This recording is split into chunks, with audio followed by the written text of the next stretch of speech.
Sp4zie commentary and plenty. Hello YouTube, Sp4zie coming right at you with another commentary. Today we're playing vel'koz mid. Because I wanted to follow up the montage of vel'koz mid with a little commentary, bringing up some questions that I saw on Reddit and in the comment section of the video. We're also going to bring up some announcements, and I wanted to discuss the scenario of losing your lane. All that and more coming right up. Before you do anything, pause the video and get yourself a drink, because that is the right way to enjoy a commentary. That's a legit intro. I got my cup of coffee ready to rock and roll. Runes and masteries on vel'koz. What I usually do is I run a 2109 setup, no surprises there. And I go for a cooldown focused rune page with magic pen marks, armor yellows, ability power quids, and cooldown reduction flat blues. The reason for this is that I found it to be particularly useful of long-range mages, such as Serath and in particular Outland, because vel'koz has quite low mana cost. It's one of the biggest perks of his sort of kit, and I feel like if you look at it from a gameplay standpoint, vel'koz abilities are a little bit awkward. The angles are a little bit weird and not as straightforward as other mages. There's also the true damage passive that you need to keep track on, and thus he's sort of given the tool of low mana costs, because you don't just aim your cursor down the lane and kill people, which I kind of like, and that's why I feel like the cooldown usually comes very handy. Also, I like to play aggressive, which is why I also bring Ignite. You could consider, or should probably consider, a heal on vel'koz, because likewise, like Serath, for instance, again, I'm bringing him up, vel'koz in the mid and late game is all about standing way back and giving you that supportive poke and then going in for an execution. And you're gonna find that your Ignite is not gonna be part of your combo, so to speak, late game. So definitely bring a heal unless you want to play very aggressive, in which case I would also recommend you to maybe fiddle around with the hybrid pen marks. Usually you find that they do wonders. Now, losing your lane. As you probably realized by now, we're a couple of minutes in. Oh, that's the mail. Hello. That's good. I am not doing so hot, and here I die, because it is a common thing that happens in League of Legends, that you lose your lane. It happens maybe less common if you're a very good player, and that's obviously what you want to aim for. But it's something that happens, and how do you sort of get past it and make sure that it doesn't necessarily mean that you lose the game? I'm going to share a couple of tips and tricks.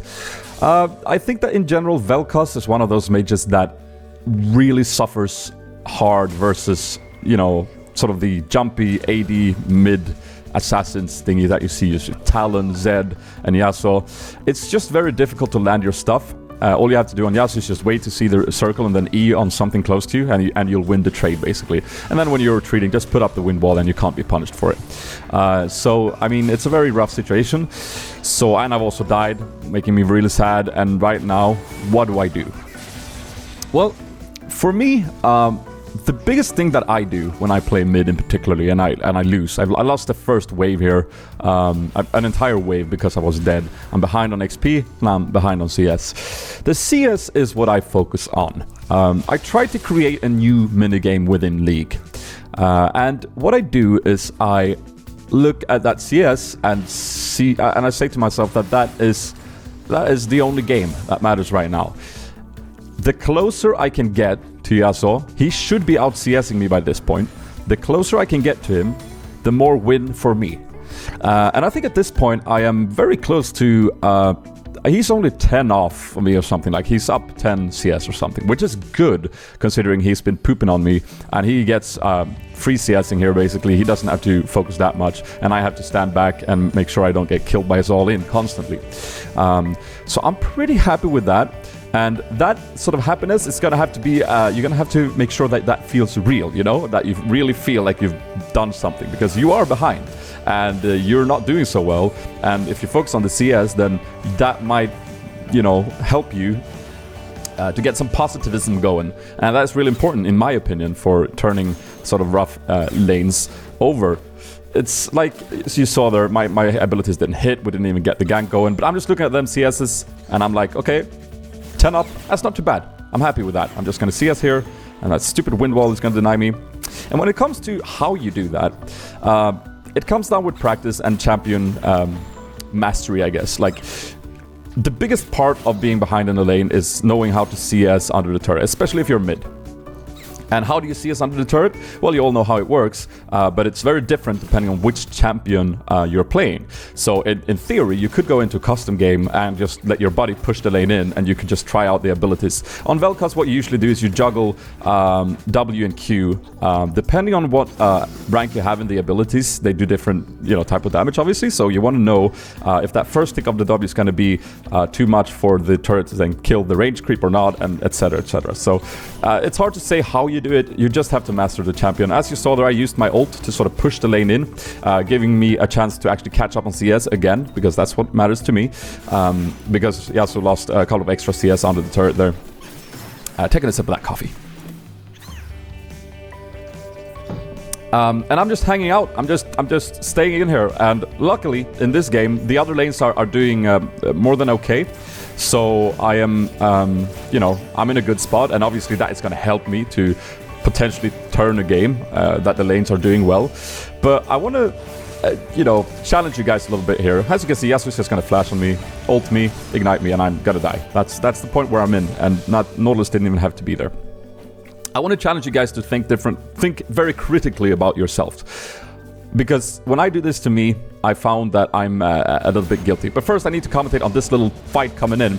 They're doing Dragon, which is the right call. However, Graves' bottom is dueling Sivir, and he's actually coming out on top.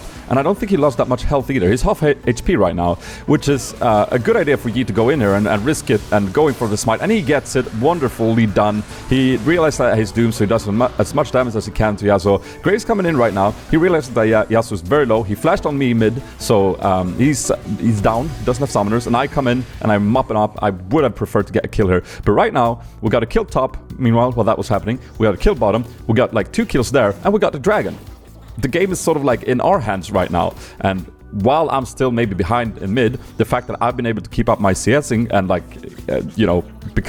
stay relevant in terms of XP, it's not too bad anymore. And you need to realize that is not too bad, because that will help you to sort of make plays if that's what you used to do, and help you get into that state of this game can be really won by us, right? That was a very unsuccessful roam, by the way. I'm a noob. Challenge yourself. And think critically about how you react when you lose the lane. Because I'm pretty sure, I'm sure that the stats speaks for themselves. There's a lot of players out there that get very, very down in solo queue when you lose the lane. You consider the game lost, you just want to surrender, you want to get down to the next game, and I get you, but sometimes you're actually, because of that, you're actually blind to the fact that you have been doing bad, but your teammates hasn't been doing as bad. And a lot of people will go like, oh, well, good luck when my laner comes in. And that's just, that's the toxic environment that will only help you lose games. And you gotta get past that if you want to, be the ones that can turn lost games around. The E when Master Yi ganked actually hit, which surprised me because they put up the wind wall. It shouldn't have hit, but thanks Rito, I'm gonna flash and grab that kill, so that's good for me. And I'm just CSing. I'm just hanging out. I've got my AP items on the way. I'm building a Zhonya's here. And it's a little hybrid build between Morel Rono and Zhonya's. In general, I usually go with the Arm Guard versus Yasuo, and then I finish a Morello's before I finish the Zhonya's. Here, I'm lucky enough that he will derp his Q and miss it, and then he's going to flash out. I'm just going to secure it with my ult, and Yi's going to bring out the kill. Yi is hitting a very big power spike right now, which is amazing to see, and we're able to pick up 2 kills there, and now we're going to push the mid. So, what you saw there was basically a mistake on their part. And mistakes are what brings you back into games. And if you're not able to capitalize on mistakes, you cannot turn lost games. And you're not able to capitalize on mistakes if you're being in a negative mode, right? Here I do a big mistake. I want to clear this ward. I shouldn't, because it's obviously about to run out. And then I miss position, and I sort of like derp. And most importantly, in this fight, I do not use my Zhonya's, which I've picked up even though I said I usually don't. I did it because I had enough money for it, I think. I don't use it, and if I would have used it, Yana would have made it there, and I would have potentially been able to... it's a big deal in that fight that I didn't use it, I feel, because they were so low. Jarvan comes in to pick up a kill though. He pushes out the lane, so it's not too bad. Now, here we are in a pretty interesting spot. Graves grabbed the second Drake. That's awesome. I'm just like, my mid lane is shoved in, all the way in. I can't go up there. I don't have the wards for it.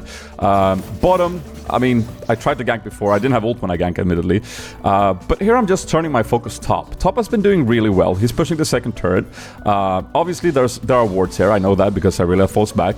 I'm just going to place a ward there, and that ward is going to allow me to just sit here and do a lot by not actually doing anything.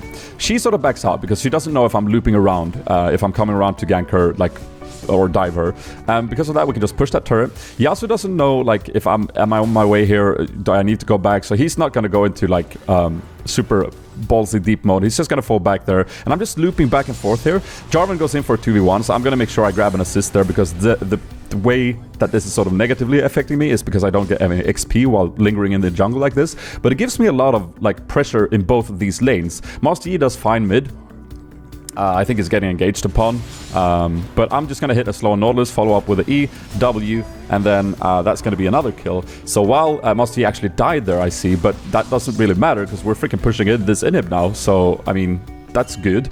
And it's just a little bit of a passive-aggressive type of thing. When you know that there's no ward in particular where you're standing, but they know you're there, that sort of pressure is an interesting thing to capitalize on because the unsecureness of it all can actually give you a lot of leverage to make plays and to, you know, yeah, make a lot of cool stuff happen. And we're actually going to make it out here. A nice little E and a slow. Going to make Jarvan securely get out. Let's take a sip of the coffee. Delicious. And as you can see, guys, this game is definitely in our hands right now. Sp4zie is just getting bigger and bigger. Jarvan is like super big. He's chasing down Yasuo right here. The slow's gonna hit a little nipple piercing right there for the kill. And oh, look at this. This is so beautiful. He baits it. He goes in. Massacred. Lovely. Lovely to see. And I'm gonna be honest with you. I've had some rough games today. I've lost a lot of games. And when I've gotten killed mid solo, I've gotten killed mid by like a 4-man roam, I've gotten killed loads of times, and take it from me, because I'm not perfect. I get very sad a lot of times, and I get frustrated. This is the game where I wasn't frustrated, and funnily enough, this is the game where we're able to right now just freaking dominate their entire jungle and bring it back. And sure, like I said, the lanes did pretty fine, and that's a key part of this happening. But if I would have been as negative as I was the other games, I would probably not have been in the spot where I am right now. So it's all about what you can do for your team and what you can do to maximize your win rate and not really counting on the fact that other people win the lanes, right? Picking up a kill there, that was pretty nice. And we're keeping a vision here. We're just like swooping around. And I'm going to recall right here and pick up my bits. And we're going to go for the dragon instead of Baron there because, yeah, it's a much safer choice. Very good, pushing out the mid lane and now roaming into the jungle, trying to catch out Nami. And vel'koz is really good working in the jungle because of the AoE and the fact that he's catching out. Nolo's coming in, and I just know that he has people behind him. And sure enough, the Q is going to hit something there. I am going to stay a safe range here and not just overextend into whatever it might have been. And it turns out it was Sivir and Irelia, so yeah, good choice. Here I just go for Nautilus as my voice cracks, because one thing that you gotta remember if you're playing vel'koz is that he is one of those mages that is pretty strong against beefy targets because of the passive. And it's actually okay for you, as long as you know that you'll pick up a kill, it's actually okay if you burn your stuffs on a tank, because you might be the one who does the most damage to them. For instance, I was in a game versus Rammus, and it was just hilarious to see that I could just, whenever he rolls in, he was at this point where he's like unkillable, right? If you're playing ADC at that point, you're like, what am I supposed to do? But vel'koz, you just slow him, you just poke him back with your E, and you just do a lot of damage because of the passive.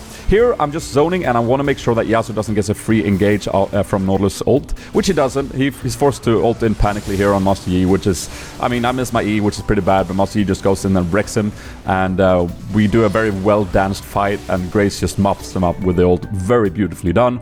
A well-fought fight, and I think Janna's going to give us some HP to push in this turret and the top inhib as well. So this game is basically over. We're just pushing it in. We're gonna go back. We're gonna buy some items and make a final push. And yeah, remember to stay positive and aim for some, you know, doable goals. Do not aim for I need to kill him 3 times to catch up. No, just aim for not being that behind with CS, for instance, and try and make that worth for you. Try and make that something that excites you. The fact that you're just 10 CS behind, right? And yeah, that's just a little advice that I do. Announcements! I will be at IM, as you know. You should know this by now. Signing session is going to take place in the main area, in Sp4zie Arena, 12:30 p.m. to 2:30 p.m. So that's 2 hours. I'm gonna sit there, and you can just come around, say hi, do a little high five, maybe a hug, and maybe a little photo or something. Whatever you want to do, I'm down. I'm there to meet you guys, so it's gonna be really fun for me. If I can go on longer and it's needed, I might do that as well. So you need to follow me on Facebook and Twitter so you know if there's any updates. Unfortunately, I couldn't make it, so it didn't interrupt any of the games. It's just not possible. But this won't interrupt or intervene with like the semifinals at least, so that's good. But again, I'm gonna sit there for a long time. Hopefully the CD farts will be near, because they're all coming to the event as well, so you can just say hi to them, because I think they're really excited to meet you guys as well. Don't forget to subscribe to the channel. 3 videos a week is what is being released currently, and it's awesome. You won't be disappointed. Alright, that's it. This has been Sp4zie, and I am out. Toots!